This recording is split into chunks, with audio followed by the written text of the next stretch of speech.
Well, hello. Potty, Let me potty, just potty. finish my mouthful. Well, why start now? I This is what haven't we do. stopped. I've been at work since 4 a.m. So I've just got in and set Such up a and thought busy bee. I'm gonna make myself some orange segments. Delicious. Yeah. Mm. Oh gosh, I'm excited to just sit down and listen to your Just story. sit and relax and allow me to tell you a story. Absolutely. I'll tell you what, I don't know what it is. I don't know whether it's because we've changed up the blam situation or what. I was on one the other night, cracking Yeah. my story out, finished, and I thought, do you know what? You know when you're like researching one and you come across something else and you think, oh no, Mm-hmm.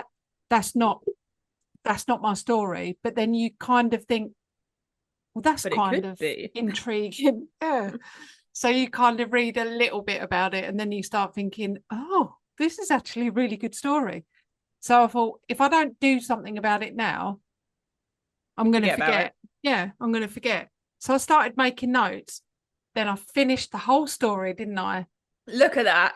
I know. I was absolutely on one the other night. So I've written this one, I've written my next one, and I've written two-thirds of the next one, which Oh, is I going to be love the that for plan, you. which is awesome.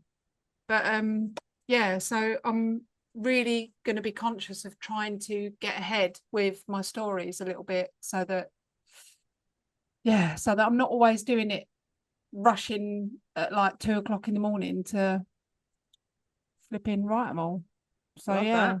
so Love that for you. that's what I've been doing. And we've had our worktops redone in the kitchen, and now as I sit here and record, we're getting our floor done. So they're all out there doing their thing. Making lots of noise. Yeah.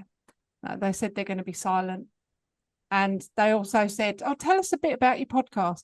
So I was telling them about the podcast, and they went, oh, have you done an episode on that murder, the double murder that literally happened just round the corner from you? And I was like, what? In this No. house? Yeah, that's what I said. I was like, sure it wasn't this house. I'm fine with it if it was, but yeah, so they were just telling me all about that. So I was like, well, I'm going to have to do that as an episode because that is 5 miles from here, maybe 10 Wow. miles, maybe at the most. Yeah, That's so I was cool. like, I'm doing that. What have you been up to?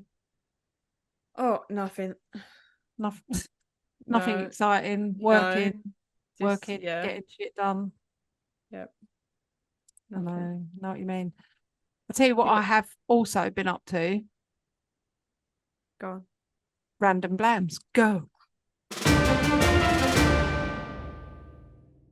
Do you think I've had time to do a random lamb? No. No. Do you want me to do mine? Go for it. Right.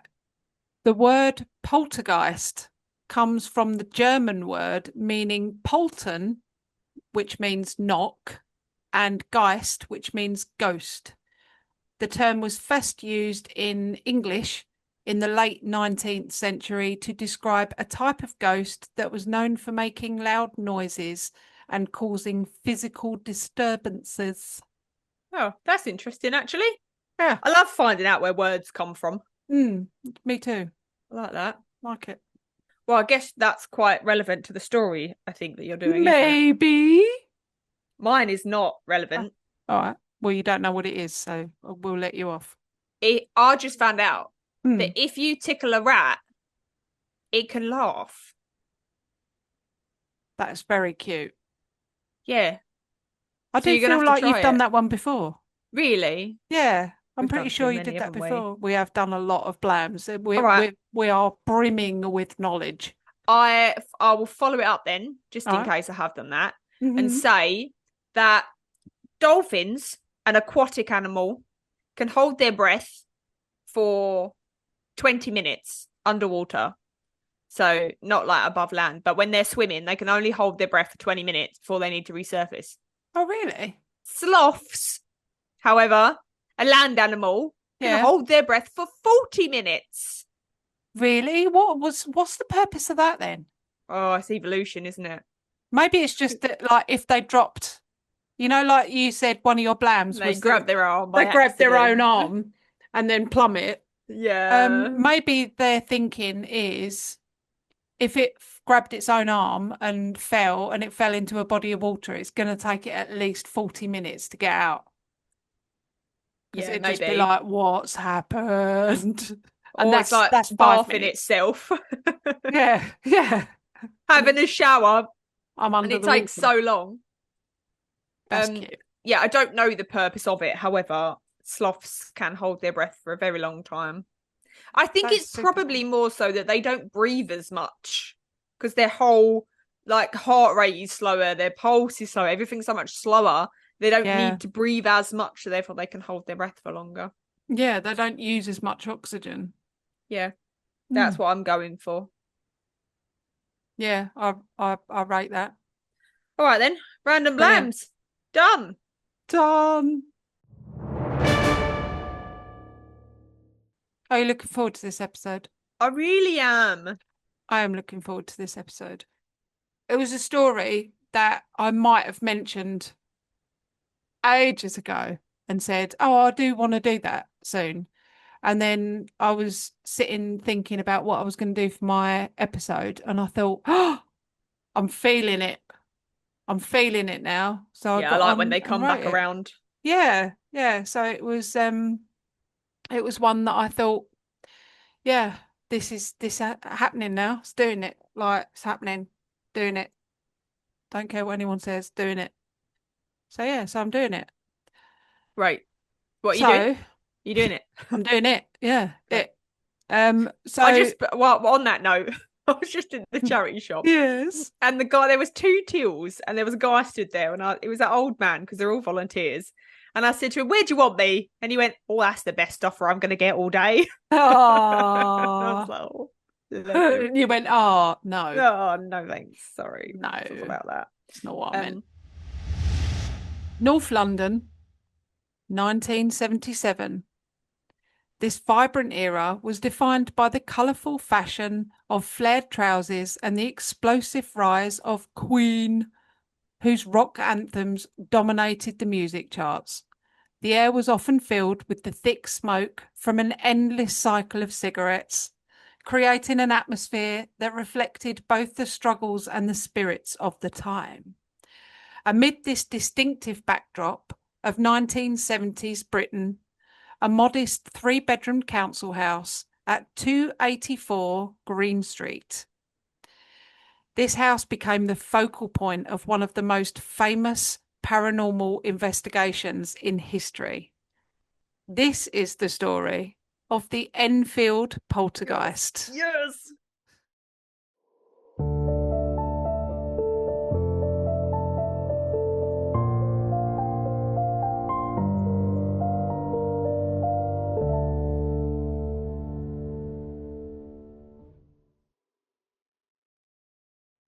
Morning. Morning. Morning, morning.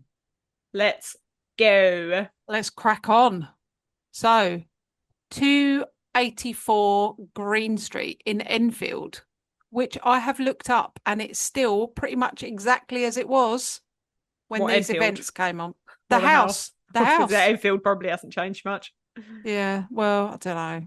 284 Green Street in Enfield was inhabited by the Hodgson family, who reported chilling disturbances that captivated the attention of the media and paranormal enthusiasts alike, igniting a whirlwind of intrigue and a massive amount of skepticism that would last for decades. The Hodgson family, I struggle to say that, Hodgson, I don't know why, um, was navigating the many challenges of life in their cosy, unadorned home, filled with laughter and the scent of home cooked meals. There was single mother Peggy, and she was quite a feisty woman by all accounts, determined, resilient, and at this time in the 70s, she was in her late 30s. She was responsible for raising her 4 spirited children in the absence of their father, who had abandoned them when the youngest, who's called Billy, was just a toddler. Each child had a very distinctive personality. There was headstrong Margaret, and she was aged 14. She often took charge. She displayed fierce independence and a knack for leadership. She kind of, she was kind of looked at as like partners with her mum. She kind of helped look after like the younger kids. But she was very headstrong, so quite often they would like clash and they would have like arguments. And I noticed in some of the interviews that I saw, she refers to her mum as Peggy, like she'll call her Peggy, and Oh. that threw me off a lot because I was like, hang on a minute, who's Peggy? And then I was like, oh no, Peggy's her mum. But yeah, so in contrast to that was the inquisitive Janet, who was 11, and she is Janet's like the sort of the main, she seems to be like the main focal point of this story. So she was 11. She was constantly exploring the world around her. She was very, like I said, very inquisitive, very curious about everything. She would ask a lot of questions that ranged from practical to sometimes very profound. She would challenge her siblings and her mother alike. And she just always wanted to get things from different perspectives. She always wanted to know how people felt about things, what they thought about things. Very, very inquisitive. There was 10-year-old Johnny, who was the playful joker of the family. He definitely brought a light-heartedness to the family. He would quite often be the one that was responsible for like easing tensions during difficult times or tense times. He would be the one that would tell silly jokes or create games and things like that. And then there was the ever energetic Billy, who was just 7 years old. He was very curious, but in a different way to Janet. He needed constant supervision because he was probably my kind of curious, where he would, take things apart or smash things to see what was in them and things like that. So he needed to be supervised at all times. Peggy, the mother, faced numerous domestic struggles that included managing a very, very tiny budget. She juggled work with her responsibilities at home, and she was just constantly dealing with chaos and, like I said, these 4 very high energy children.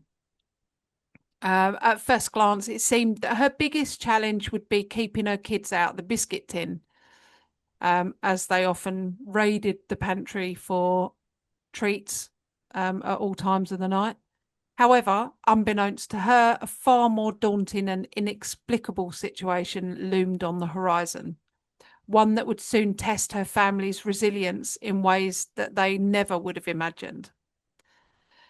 So we're going to move to the first night of the madness, which was the 31st of August, 1977.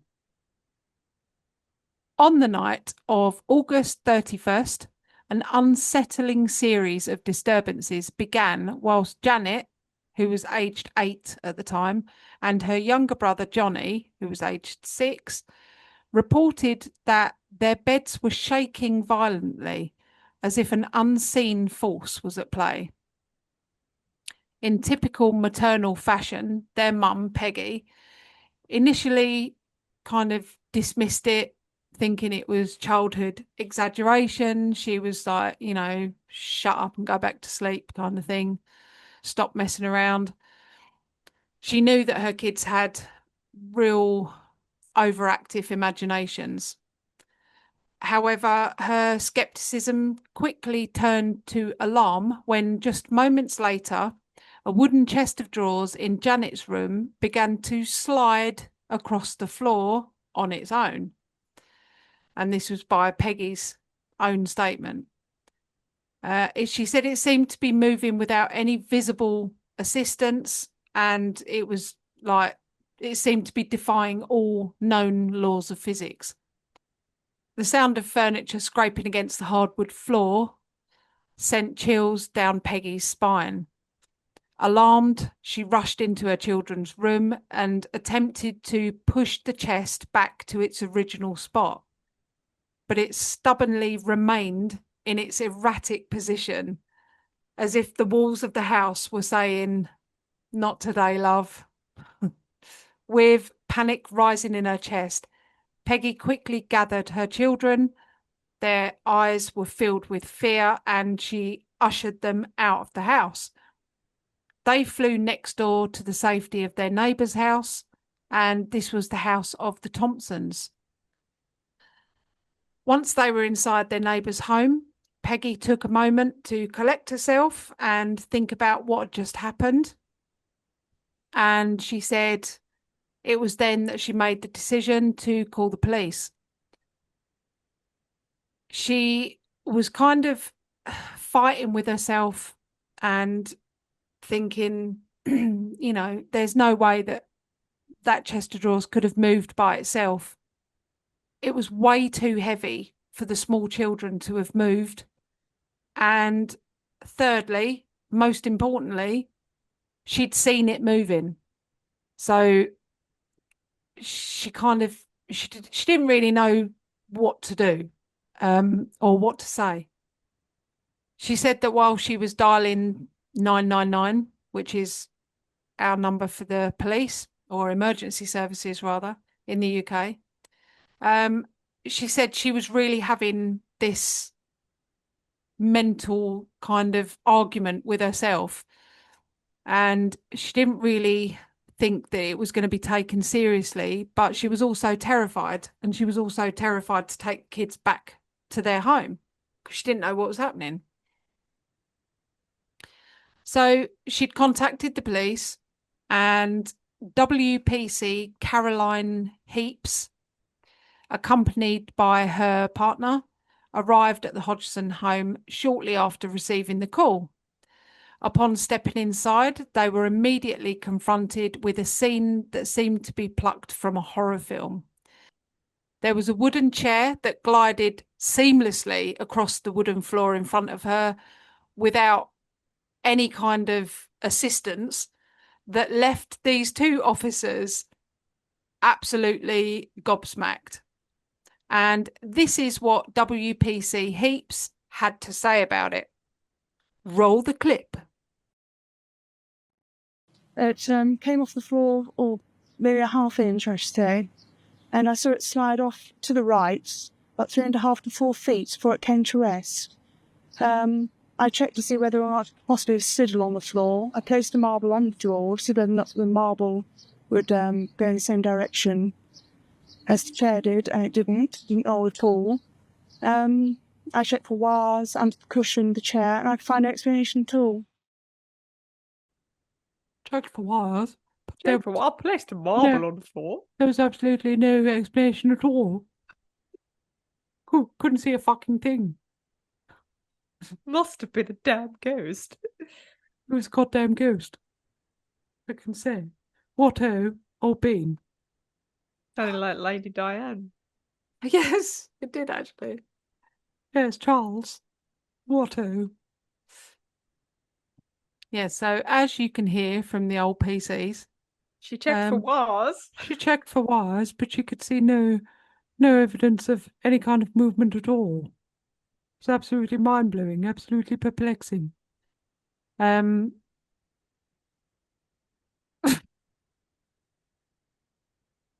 Yes, she couldn't understand a fucking thing. I thought, what? Yeah, so she couldn't understand how it was moving. She checked for wires, and she couldn't see a fucking thing. So she was fucking gobsmacked. WPC Heaps, also noted that she could hear strange knocking sounds reverberating throughout the house. although she was unable to pinpoint their source among the eerie silence that enveloped the rooms. In an unusual departure from standard police protocol, she signed a statement detailing her whole experience. And it includes much of what we've already said. She said that she checked for wires and couldn't find any. She checked for magnets and she couldn't find any. She heard knocking, banging, strange noises throughout the house. But essentially, she said that she had absolutely no idea what was going on at 284. It was 284, no? Shortly after the officers' visit to the house, Peggy Hodgson reached out to the Daily Mirror newspaper for London at that time. I think I've got it. I think I've got it down. You've really got it down. Shall I do the rest of the episode? Don't be silly, Allgood. Come on. She was eager to share her family's unsettling experiences. Sorry. I mean no disrespect to PC Heaps if the 1970s England. If she's listening, governor. Sorry about that. Yes, so Peggy contacted the Daily Mirror, which is one of our local rags in the UK. And I think not only was she kind of wanting to get answers, but there seemed to be, to me anyway, there seemed to be a little bit like she wanted everyone to know. She wanted everyone to know that this was going on, which instantly spikes my suspicion gland. Straight away, I think, why? But anyway. I think if I'd experienced something like that, I'd get everybody round just to confirm that I wasn't crazy. Yeah, maybe. Yeah, maybe that was where she was going. She was thinking, I don't know what's going on, but I need other people to come round and see this shit. Tell me what I've seen, yeah. Yeah. But I mean, a lot of strange shit goes on in this house. And when you talk to people, like when we talk to people about like really fucking weird things that go on in their house. Phone ringing. Yeah, the phone ringing, and also, and if Claire hadn't have been there, I think most people would go, all right, you talk about ghosts and things on the podcast and hauntings, so yeah. Maybe looking it's out a bit for that. it. Yeah, maybe. But I mean, Claire's been here and she's heard it. We've heard children crying, like loudly. Children crying, so much so that we've gone running into like Lewis's bedroom and said like, what are you crying about? What's wrong? What's happened? And he's like, what?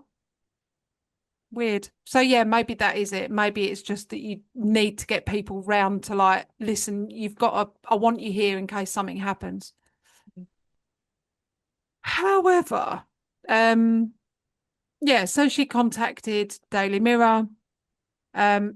In response to the newspaper, dispatched reporter Douglas Bentz and photographer Graham Maurice were sent on behalf of the newspaper to investigate the peculiar happenings. Armed with their skepticism, their camera equipment and microphones and all sorts of stuff, they entered the home ready for a night that could involve anything from the mundane observations to potentially hideous ghostly encounters. They didn't know. As they settled into the dimly lit living room, the hours dragged on.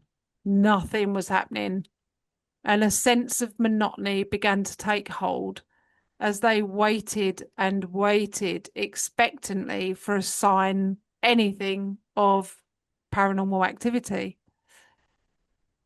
However, the atmosphere suddenly shifted when toys of the children's suddenly started moving in front of them, right in front of their face. And when I say right in front of their face, One of the toys suddenly started moving erratically and then hurtled right across the room and hit Graham square on in his face. He was less enthusiastic, encouraged by ghostly activity, but he was a bit pissed off that a toy had hit him straight in the mush. The unexpected and chaotic display of supernatural energy caught everyone's attention, jolting them from their boredom. And they suddenly, like, everyone was like, oh my God, this is real, it's happening. And there was a realization that they were suddenly witnessing something genuinely unusual and what seemed to be paranormal. This startling confrontation of, with the unknown prompted the Daily Mirror to take the case more seriously. All of a sudden, they were like, "Oh, this is actually a real paranormal phenomena." So they got the Society for Psychical Research. I struggle saying that word as well. The Society for Psychical Research. So they're now on board. As interest swelled, the society, or I'm just going to call it SPR, because I can't keep saying Society for Psychical Research. SPR became deeply intrigued by the unusual events reported at 284 Green Street, the home that had become the centre of chilling paranormal activity. So there was Maurice Grosse, who I'm introducing you to. He's a funny character, proper eccentric as well. And he was an inventor who had turned to paranormal investigation as a means of coping with the tragic loss of his daughter. He arrived on site with a absolute determination to uncover the truth. He was joined by Guy Playfair, a well-respected author and expert in psychic phenomena. And he was renowned for his meticulous approach to exploring the unknown.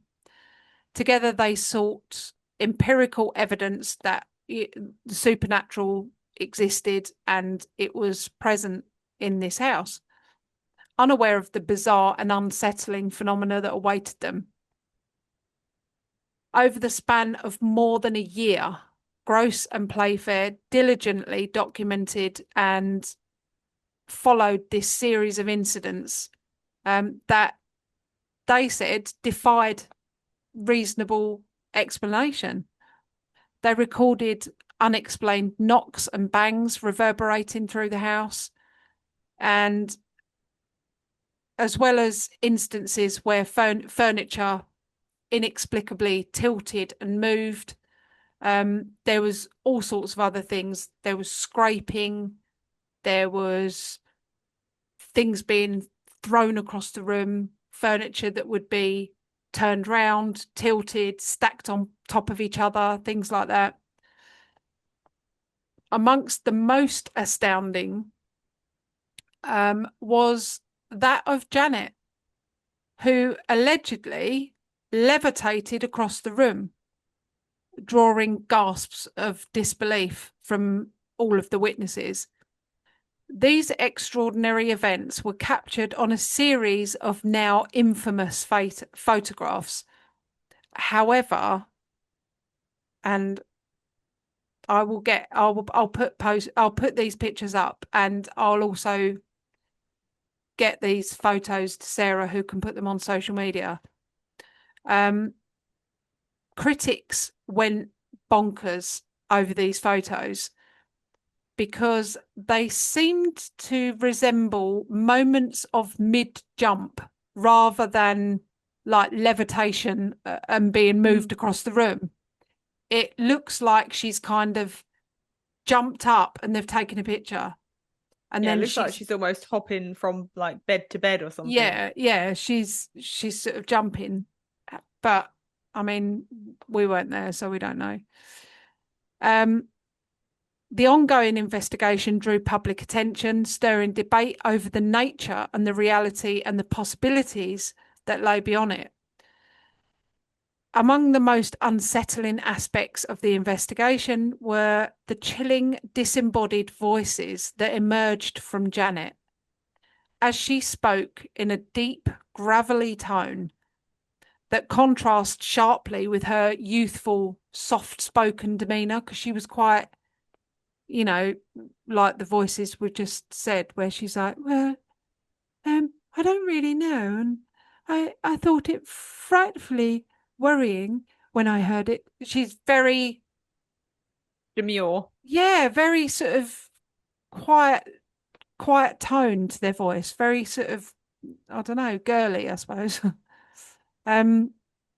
But she claimed to channel the spirit of someone called Bill Wilkins. This spirit reportedly had lived and died in the very house where the investigation took place. I used to live here. The voice growled. I died in the chair downstairs. When they asked, how did you die, Bill? Bill would say, I died from a brain hemorrhage. And I mean, this voice sent waves of unease through everyone that was present, leaving them questioning all reality, basically. And the authenticity of Janet's claims with this voice of Bill Wilkins was further bolstered by the discovery that Bill Wilkins had, in fact, lived and died in that home from a brain hemorrhage. So we've got to ask, in a day where this family really didn't have much at all, and they certainly wouldn't have had ways of investigating, you know, they didn't have internet, they didn't have known these who things. had previously lived there. It wouldn't be easy for them to find out. Unless a neighbour knew. Unless there was some sort of neighbour somewhere that sort of said, oh yeah, old Bill Wilkins that lived there, and oh yeah, he died. Was found in his chair, yeah, turned out it was a brain hemorrhage. I don't know.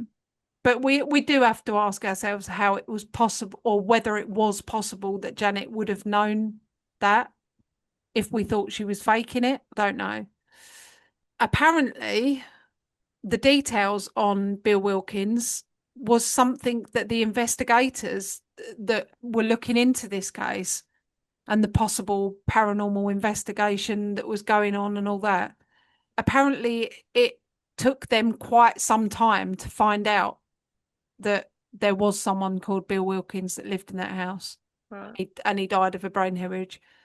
But again, it's, you know, are they telling the truth about that? Or did they just knock next door and ask the old girl that lived there? And she said, oh, yeah, you know, Bill Wilkins died 10 years ago or 20 years ago. Everyone knew Bill. Yeah, we just don't know. To analyse Janet's extraordinary ability, experts in ventriloquism were brought in, seeking to understand how a young girl could produce such a deep voice. And after careful observation, both experts expressed their astonishment, concluding that it would be almost impossible for her to maintain such a resonant voice for any length of time. They said that she wouldn't physically be able to do it without risking severe damage to her vocal cords. This reality, however, seemed to be something that Janet exceeded, leaving everyone in the room grappling with the inexplicable nature of her phenomenon. And I'm going to play you a clip of the voice of Bill Wilkins. I was going to ask the same question as I asked earlier. How many voices are there? 600. 600 the voices. I know the joke. How many really are there, Margaret? I think so far we've had 10 3. sensible voices, but the rest of the names are absolute rubbish. And do you get the feeling when you hear the voice that there is a person there? Yeah. I wonder, do you think there's anyone there just now? Yeah, I do. Shall we try and speak to him now? We'll see if he'll speak to us. Yeah. Is anybody there? No. Who's there? Doctor Who. Doctor Who? Goose Chasers here. Well, perhaps Guy, perhaps you've got something to say, son. Yeah. I'd like to know how you make this noise without bashing Janet's vocal cords to pieces. If I do it for half a minute, I get a sore throat. Guy making showers. Don't you ever get a sore throat, Janet? No. Sure. Yeah. You never get pain in the back of the neck or something? No. That's so weird. It is, isn't it? Because it's not like if me or you was to try and put on a deep voice, you can tell that it's a put on fake voice. But actually, that sounds like a guy has smoked 70 packs of cigarettes a day. That's exactly how I felt when I heard it. I thought that actually sounds like an old man's voice. Yeah. Yeah, I mean, I do a lot of stupid voices, and I've always done that since I was a kid, which is what I kind of got into with this, because I thought, yeah, I mean, I've always been able to, like, you know, do stupid voices, and, you know, I can do growly voices and things like that. But at some point, you get something like where it kind of catches in your throat and you end up like really coughing and things like that. And she does this for hours. Like he's got hours and hours of recordings, and not at any point does she sort of go, oh, you know, it.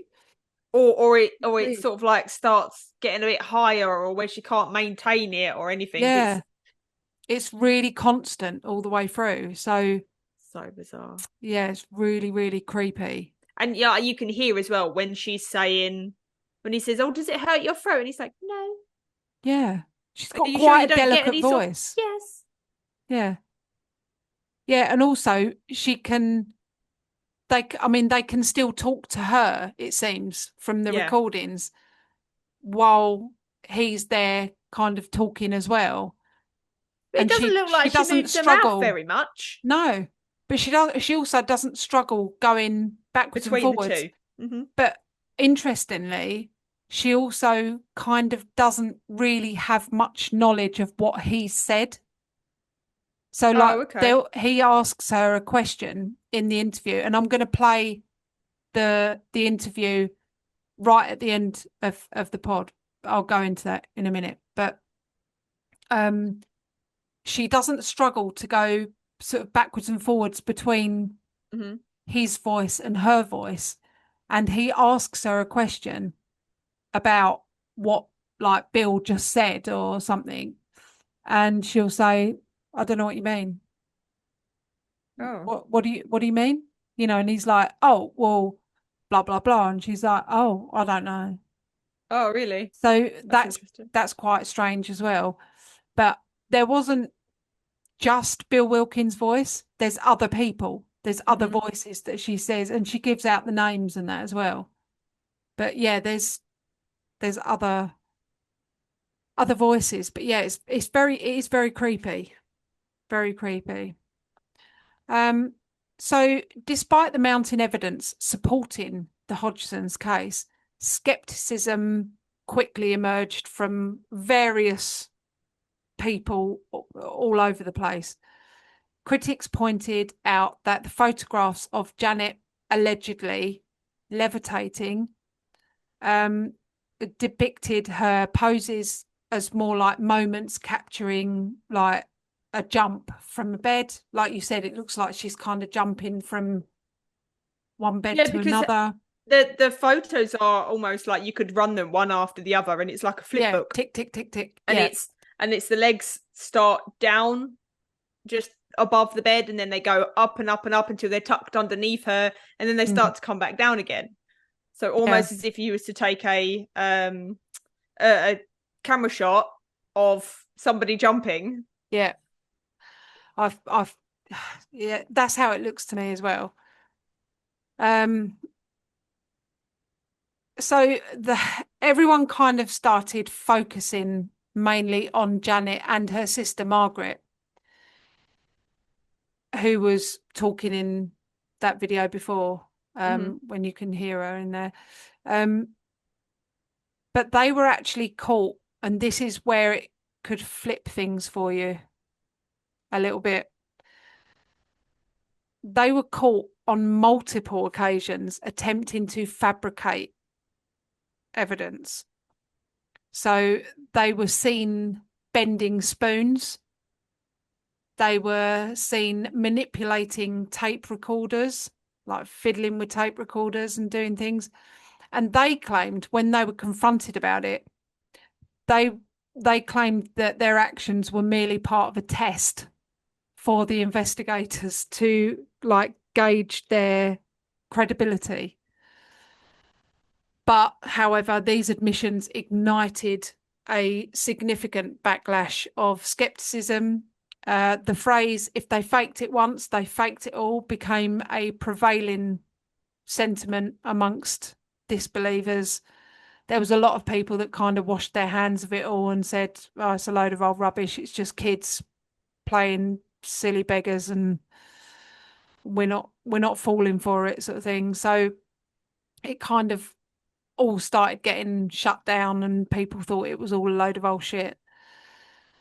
But it intensified for investigators from all sorts to debunk the case, and then it became more about that. So it became more that people were like, we're going to prove that they're liars. However, researchers like Grosse and Playfair insisted that, you know, yes, the girls were caught tampering with evidence or whatever, but according to their findings and their research that they've spent all this time in the house, they said 2% of the occurrences were properly misrepresented, whilst 98% was authentic events that they witnessed. Psychological experts weighed in as well, suggesting that the unusual behaviours exhibited by the Hodgson family could be rooted in the highly chaotic environment that they inhabited. Janet, as a middle child, was caught between the turmoil of her upbringing and the emotional void left by their dad leaving. Some psychologists suggested that her actions could be interpreted as manifestations of unresolved trauma, like a cry for attention, maybe. They said that their household was chaotic even before all this started going on, and it could be, like I said, you know, a cry for attention. Others introduced the theory of mass hysteria, implying that the combination of heightened stress levels, constant media scrutiny, and a widespread desire to believe in the paranormal could have collectively amplified everything, and altered people's perceptions. So it could be that actually there was some real paranormal phenomena going on, but nothing, you know, nothing compared to what the reality is. You know, maybe everyone in the world so badly wanting to believe in paranormal phenomena that they made it happen, sort of thing. So by 1979, so a few years later, a couple of years later, the once chaotic and overwhelming flurry of activity surrounding the incidents gradually had diminished, ultimately resulting in a complete stop of the disturbances. So it all kind of just stopped. During this time, Janet spent a few weeks in a psychiatric hospital where she faced intense scrutiny from both the public and her own emotions following these like harrowing events. Despite this difficult period, she's remained resolute in her convictions since the 70s. Regarding those experiences, Janet said, quote, "It was 100% real. I know what I saw and I know what happened," end quote. So where are they now? As the years rolled on, fascination with the Enfield case continued. Janet Hodgson, who has since adopted the name Janet Winter, has largely kept her private life under wraps. Yet when she does speak of her harrowing experiences, she is adamant that it's 100% authentic.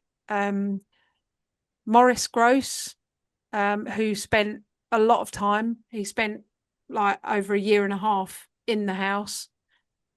He passed away in 2006, holding absolutely steadfast to his belief in the case's legitimacy right until his last breath. Similarly, Guy Playfair, who passed away in 2018, remained a staunch advocate for the hauntings veracity. And if you guys, we're going to have a brief discussion on what we think. If you listen all the way to the end after the credits and the end music, you can hear the quite a long clip of the actual documentary that's got the voices and Maurice in it, and you can see what you guys think after the end. But Sarah, for now, what do you think?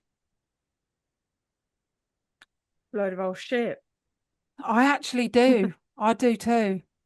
I so badly wanted to believe, but honestly, when I looked into it, I mean, they made a whole film about this. The Conjuring 2 was all about the Enfield haunting. Mm-hmm. There's TV series, there's books.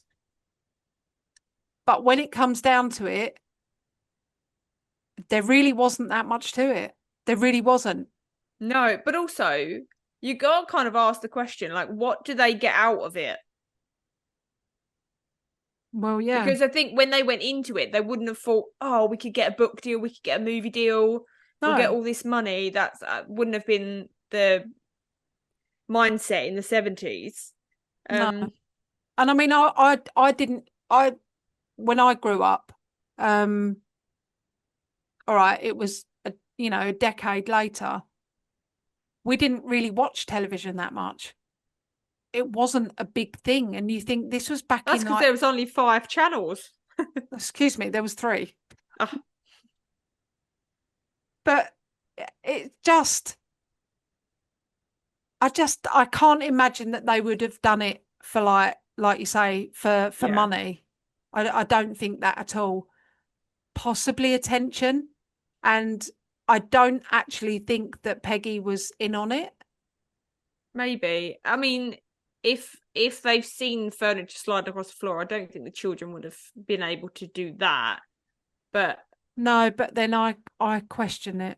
I just think, I don't know, did it slide across the room? That's the thing, that's what I question, because I wasn't there and I didn't see it. I'm like, they must be lying. Or they must have thought they saw it move. Or maybe the kids gave it a good shove as their mum walked out of the door or something, and she sort of turned round and they went, look, it's done it again. And she thought, oh my God. We don't know how potentially naive Peggy was. Yeah. Which is also another option. And I don't mean that like disrespectfully, but I think if I'd have done that to my nan, I think that might have freaked her out. I mean, my great nan, my mum's nan, when they got a house telephone, my great nan said that it was black magic. Oh. And she didn't want it in the house. Yeah. She was freaked out by it. Oh, that's fair enough. So, I mean, she could have been in the 70s. probably Peggy would have been maybe, she was in her late 30s. She would have been a similar age-ish to like my nan. Yeah. I just, Yeah, it could be one of those things that if you're scared that it's going to happen and something sort of does, then you're like, oh my God, it's confirmed and I'm terrified of it. Let's do something about it instead of trying to rationally think about it. I do feel that if they've been caught faking something, then, you know, if it was real, there's no need to fake anything. Yeah. And they didn't need to test the investigators, did they? No. No. Hmm. So yeah, I don't know. It's weird, especially the voices. The voices are very, very strange. To be honest, the voice is really the only bit that I thought, How do you explain that?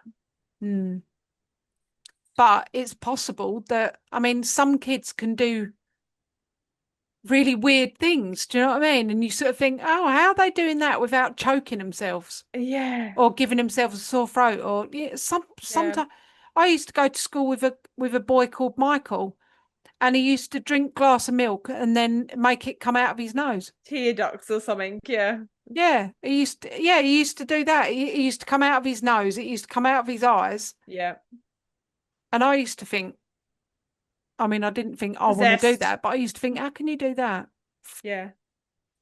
So maybe it was just something that was a bit of a talent, I guess, you know, if you want to call it like that. you know, when we did the Salem witch episode, and the girls were like, oh, they're doing this and they've put a spell on me, and they didn't really know the grander scheme of things, but they got loads of people killed for being witches, and they just kind of like jumped on the bandwagon. Kids silly games. Yeah, maybe it was something that they were doing because they were bored. Yeah. Or, you know, to wind their mum up, or something. And it got a bit out of hand. Yeah, and it just got a bit out of hand, and then they thought, oh shit. Oh, now shit, we're Mum's actually ringing like, the newspapers, they're coming we've round. got like fucking cameras and microphones in here, and it's all got a bit serious and that. But yeah, who knows? But I actually, it is unlike me, because I am a believer. I am definitely a believer. But I think in this instant, I'm calling hoax. Yeah, which is a shame, because like you say, the Enfield haunting is been blown up, isn't it? There is a lot of media around it, and a lot, real films and real stuff. lots. So, but yeah, I was unable to find anything that I thought, all the investigations done with, you know, these same guys, and it's just, I don't know. I think for them, a bit like Mary Toft.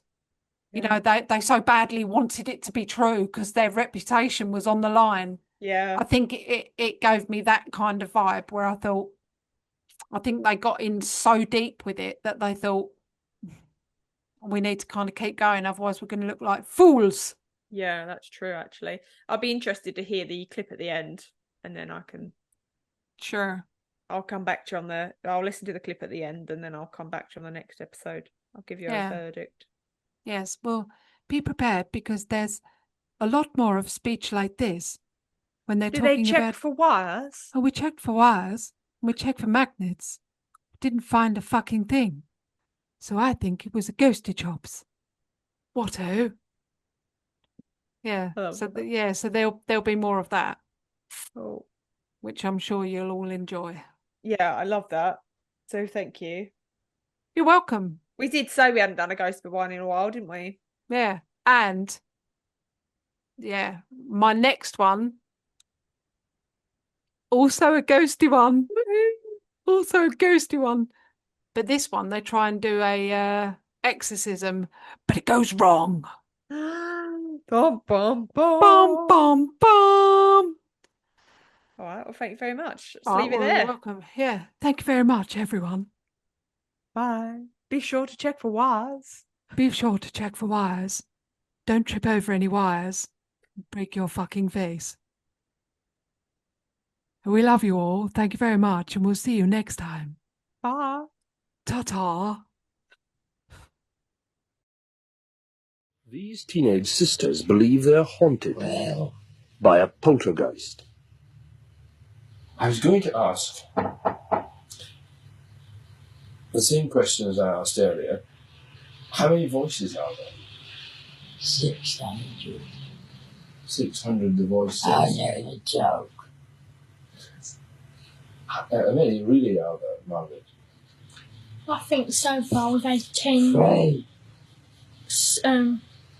sensible voices, but the rest of the names are absolute rubbish. How does it feel to be haunted by a poltergeist? It's not haunted. Why isn't it haunted? I don't know. Does it frighten you, the things that happen here? Oh, well, it did first, but now I've got more used to it. And I learn to accept the things that happen. It's slung covered at Mum. My idiot Mum. Slung a bookshelf at Mum. Yeah. Have you tried telling it to go away? Yes, many times. And what does it reply? No, it won't. It's staying another 6-7 years. Over here was Janet, and over here, in this bed here, was Margaret. It was in the same bedroom a month later, with all the family present, that Maurice Grosse first challenged the poltergeist to talk. And this was actually the result. You'll hear here the whistling first of all, and then the barking. And here is this noise.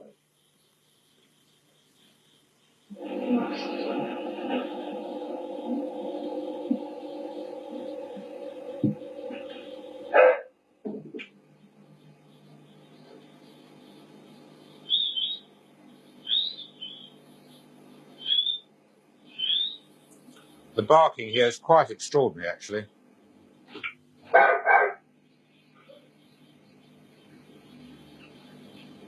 We've got a dog in here. What about the voices? When did the voices start? December the 12th. December the 12th? Yes. And how did they start? Well, one night Mr. Grosse was talking about it about 8:30. He said, all we need now is the voices to talk. And that night I went to bed and I can't remember exactly what happened.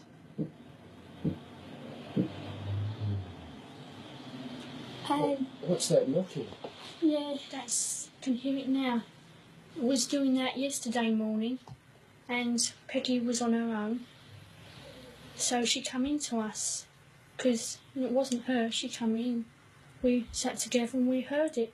And I counted down my knocks and there was 14 altogether. And it's doing it again now. That was 3 knocks just now. Yes, it goes in 3s and 2s. Now we first got contacted, this was when Mr. Grosse said, if there's anyone there, knock twice with yes, and if not, one for no. I wonder if we did that now, whether it would answer. Is anybody there?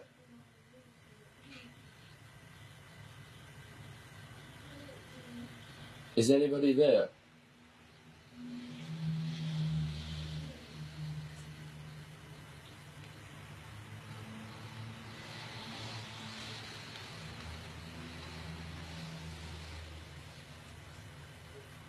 Nothing. No. It doesn't always do it to order. No, it doesn't. It goes in spasms. Like we're talking now.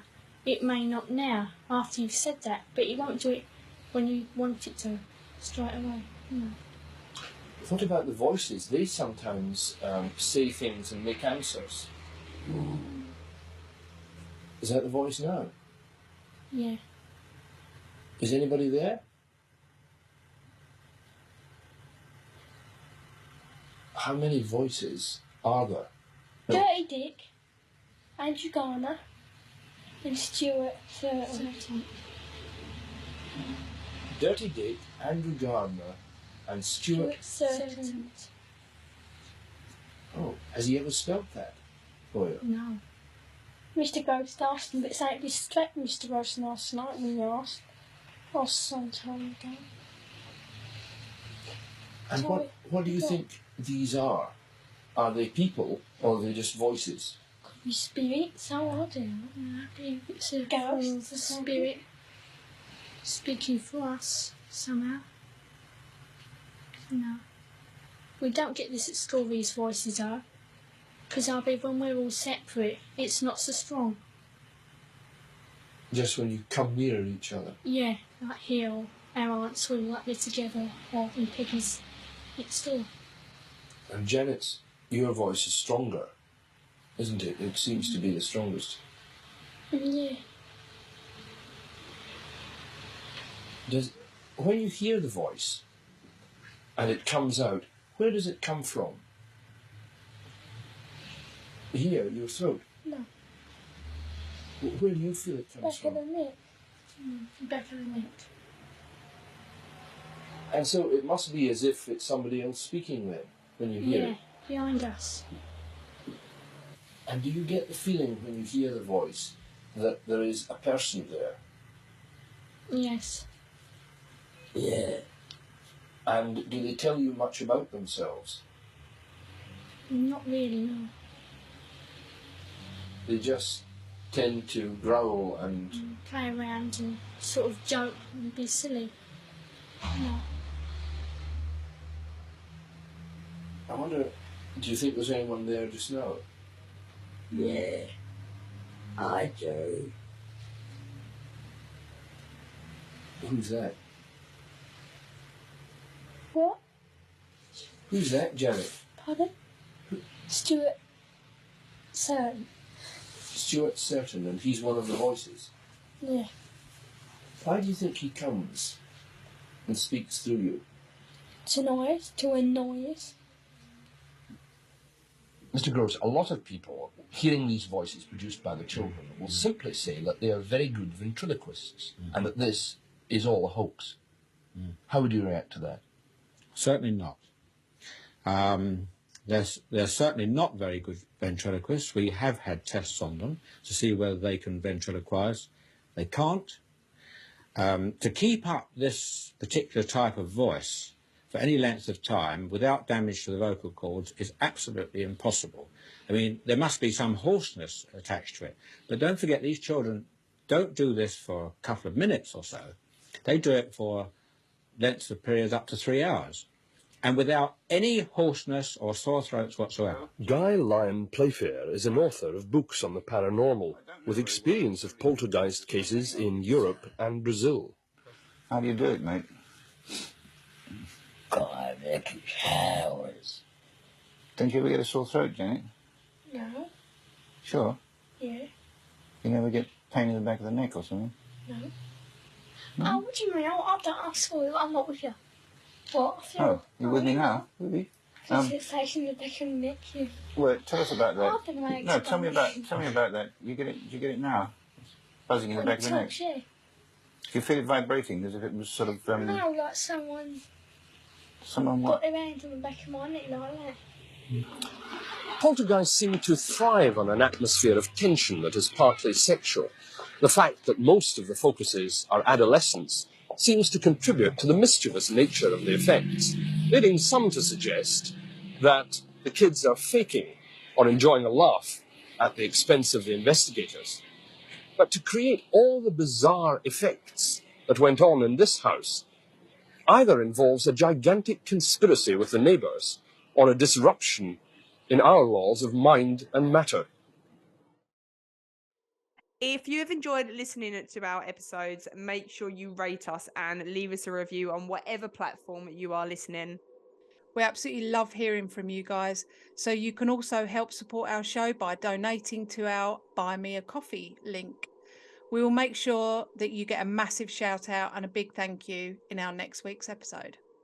You can also follow us on social media at Perplexed Podcasts. We're on Facebook, Instagram, and if you want to see more videos and blooper reels, subscribe to our TikTok and YouTube channels.